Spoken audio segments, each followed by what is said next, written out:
بسم الله الرحمن الرحيم عما يتساءلون عن النبأ العظيم الذي هم فيه مختلفون كلا سيعلمون ثم كلا سيعلمون ألم نجعل الأرض مهادا والجبال أوتادا وخلقناكم أزواجا وجعلنا نومكم سباتا وجعلنا الليل لباسا وجعلنا النهار معاشا وبنينا فوقكم سبعا شدادا وجعلنا سراجا وهاجا وأنزلنا من المعصرات ماء ثجاجا لنخرج به حبا ونباتا وجنات ألفافا إن يوم الفصل كان ميقاتا يوم ينفخ في الصور فتأتون أفواجا وفتحت السماء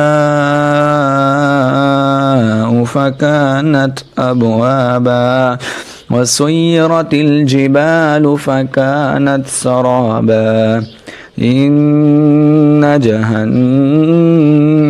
كانت مرصادا للطاغين مآبا لابثين فيها أحقابا لا يذوقون فيها بردا ولا شرابا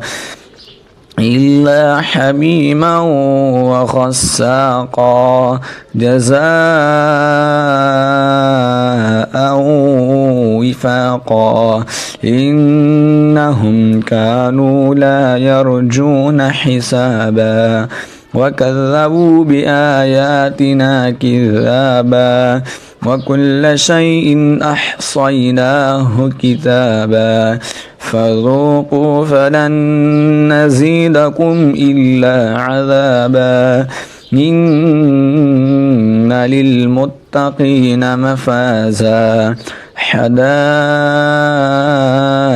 وأعنابا وكواعب أترابا وكأسا دهاقا لا يسمعون فيها لغوا ولا كذابا جزاء من ربك عطاء حسابا رب السماوات والأرض وما بينهما الرحمن لا يملكون منه خطابا يوم يقوم الروح والملائكة صفا لا يتكلمون إلا من أذن له الرحمن وقال صوابا ذلك اليوم الحق فمن شاء اتخذ إلى ربه مآبا